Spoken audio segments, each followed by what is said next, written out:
हमारा काम इखलास और इस्तिखलास, अल्लाह का नाम अल्लाह के लिए, अल्लाह का काम अल्लाह को राजी करने के लिए पूरी यकीन के साथ। ये भी बता दूं, एक हाजी नसीम साहब थे दिल्ली के, जुमेरात को आया करते थे मौलाना इलियास साहब रहमतुल्लाह अलैह के, और फिर बयान वगैरह सुन के जाते थे। उनका एक मुलाजिम था,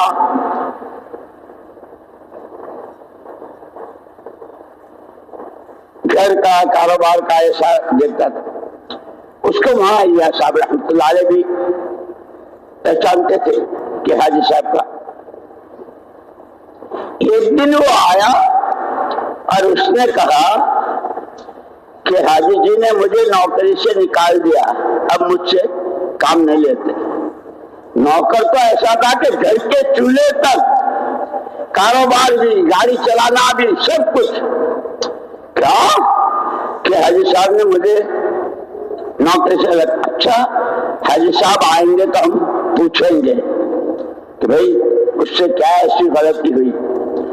वो आते थे बराबर जुमेरात को निजामुद्दीन, तो हजरत मौलाना इलियास साहब रहमतुल्लाह अलैह ने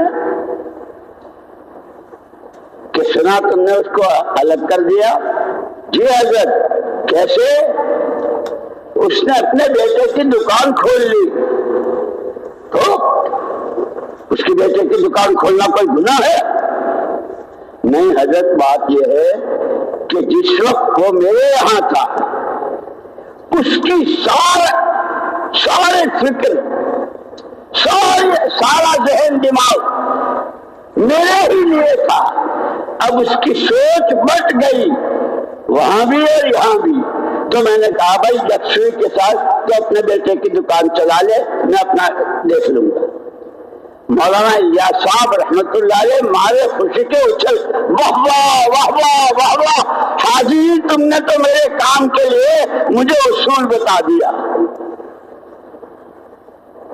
कि दो ये भी करूं, वो भी करूं, ये भी करूं, वो भी करूं। नहीं, कि ये काम यकसुई चाहता है, जितना इखलास चाहता है उतना ही इस्तिखलास चाहता है। मेरे भाई और दोस्तों,